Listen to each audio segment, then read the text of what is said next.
pleasure to introduce Mr. Santosh Kamath, Managing Director at Alvarez and Marsal. He leads the firm's clean energy and energy transition practice in India. He brings more than 23 years of experience in management consulting across the energy value chain, including power utilities, conventional and renewable energy generators, grid operators, regulators, and government. He also brings a deep understanding of regulations and power markets and has assisted regulators in developing regulations, market modeling, and competition development.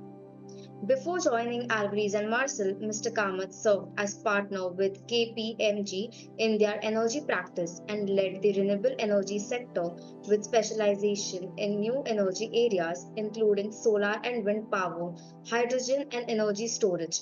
He has advised clients in bidding for government concessions in these sectors and also in the mining and resources area. Mr. Kamath will present a talk on policy framework enhancement and streamlining administrative support. So let's welcome Mr. Kamath. Okay. In terms of what how we have done so far, and what is the way forward, and what may be some of the bottlenecks. Okay. So before that, I think India overall, I would say, has done reasonably well, okay, in the renewable energy sector. So first things first, I think we need to acknowledge and give credit to the different stakeholders who have brought our renewable energy to the current status. Okay? So that's a very positive sort of development. Okay. Now going forward, I think it's very important to know that we are one of the fastest growing economies in the world, right? I mean, we all know that. In fact, even this year, 2023-2024, our power demand grew by over 8%. Okay, at a national level so far, okay, YTD. So that's a very significant growth. Okay? If I look at all the other countries, where either it's stagnating or it's in fact in some cases it's declining in some of the developed countries. Okay? So India is growing, it's galloping, with the growth in demand. So now if you look at what has been the government's strategy or our roadmap, okay, as we go from here till say 2030, a large part of this incremental growth, incremental demand is planned to come from renewables. Okay, so though overall right now, our solar and wind in energy terms is perhaps around 13 or 14%, okay, of our power demand, power generation. Okay? And if you add hydro, we'll probably be at around 21-22%, okay, of our total power generation. In 2030, okay, that number, this 22% number, will be closer to 50%. Okay, so roughly half our power demand in that year will come from clean energy resources, okay? Which is a very significant, development. Okay? And to achieve that, what it means is that incrementally, all the incremental demand that I talked about, 7-8% growth, has to be met largely by renewables. Almost 80% of that has to come from renewables. Okay? And that's the way, the investments are actually happening, because very few little investments are going into coal-based power generation. Okay, in fact, the private sector investment in coal-based is almost, come down to zero. Okay, so NTPC and maybe a few other state gencos are looking at expanding, but private sector greenfield investments has come down to near zero. Okay, so therefore we have no choice but to really develop our renewable energy sector very well. Now, what does that mean? If we have to meet 80% of our incremental demand from renewables, we need something like 40 to 50 gigawatts of renewables every year. 40 gigawatts, let's say, okay, every year, okay, from now till 2030. Okay. Now, What has been the maximum we have done in any year? It's been like 17, 18 gigawatts. We've not done more than that. Okay, so far in any year. Okay, and we have to up that to 40 gigawatts at least. Okay, so the point is, we have no choice but to do it. Otherwise, we won't meet our power demand. Okay, because we are not even adding enough of coal plants. Okay, so the real fear is that if we don't add enough of renewable capacity at a brisk pace, okay, and then we'll not be able to meet our power demand. Okay, now what does it mean to do that? Okay, and so I'm listing out 3 areas where some attention is required. Okay, first is the supply chain. Okay? And we had other speakers talk about the manufacturing ecosystem. I think in solar, there's a lot of manufacturing capacity coming on the module side, okay? But perhaps not enough on the, let's say, cells and on the wafers. So we will still have import dependence, okay? So that's one area where we need to be aware and conscious that there is import dependence, and we need to see that our supply chains are robust. Okay, on solar, on wind, I'm afraid our supply chains are not adequate. Okay, because in fact, we need a lot more of wind. Okay, and we're getting enough. I mean, there's a lot of solar coming, but solar comes only in the daytime. Okay, and we need power in the evening peak, right, and even in the night, which wind can support. Okay, so we need a lot more of wind. Okay, and unfortunately, the wind supply chains are not adequate. Okay, so this year we'll probably do something like 4 gigawatts of wind, okay, at best, this financial year. But what we really need is much more. We need close to 10, 12 gigawatts of wind every year.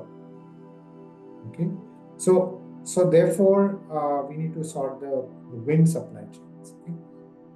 So that's on the supply chain side.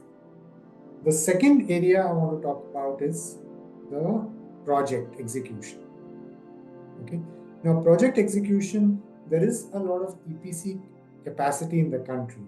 Okay, but we'll probably face bottlenecks in transmission connectivities, okay, and in land. Okay, so these are 2 areas where we may face bottlenecks. Okay, and transmission connectivities, again, I think the investment in transmission has to increase substantially. Okay, if we are to get all these renewables into the grid. So as I mentioned, we need about 40 gigawatts per year. So if you really need to integrate all of that, you need much more of transmission connectivity. Okay, so I'm seeing significant backlogs in that. People are saying, till 2027 or 2028, the CTU connections are all taken up. Okay, so therefore we need to sort the transmission thing out, and then also related to that is the land, because we need a lot of land. So that's like massive amounts of land. So to do that, we need to have a lot of supporting administrative measures, okay, at the state level, to really get all this land allocated. Okay, so that's on the project side. And the third area I thought I'll just touch upon is the grid stability side. Okay, because with a lot of these renewables coming in, okay, and as some other panelists also mentioned, it's intermittent. Okay, so we need stability in the grid to absorb this. As I said, today we are just at about 12-13% of solar and wind, but that's going to go up to 40% plus, 40-45%, in 2030. So with that kind of substantial amount of solar and wind, how are we going to handle the intermittency, right? So which problem is recognized?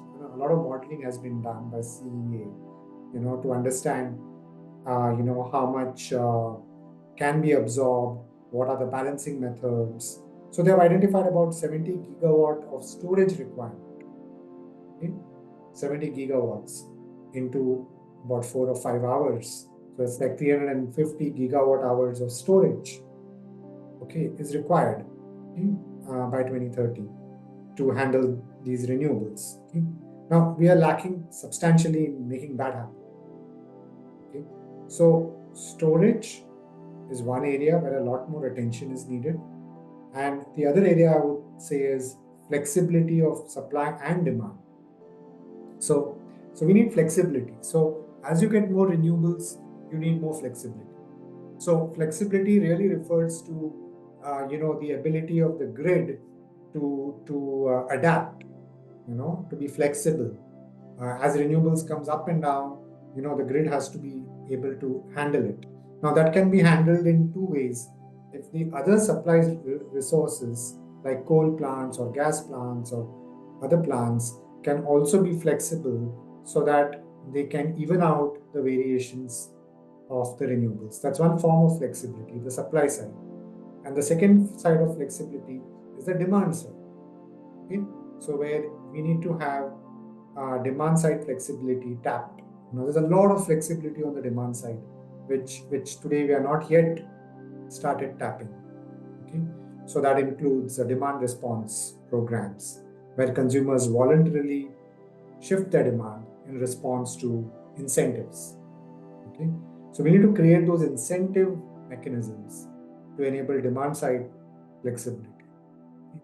So to summarize, the three areas. First is the supply chain, and I'm worried about the wind side supply chain, and a little bit on the solar, on the backward integration of solar. Okay, that's one. Second is on the projects, particularly on transmission connectivities and land. And the third is on grid flexibility, okay, both on the supply side, demand side, and getting storage in. So I think these are areas we really need to focus on because we have done well. Just to repeat, I'm looking back at 2010 when we started with the solar mission. We have done very, very well.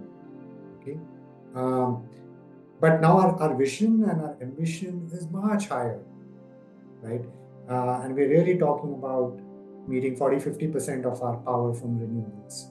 So to achieve that, we need to really address these three, is my view. And I also take the points which Shirish made and Gaurav Upadhyay made on just transition, very important. And we can't just ignore that, okay? And it has to be a holistic development, okay? And what Gaurav talked about, the bond market, and the capital pools, these are also very, very important. Okay? So thank you for the time, and over to you.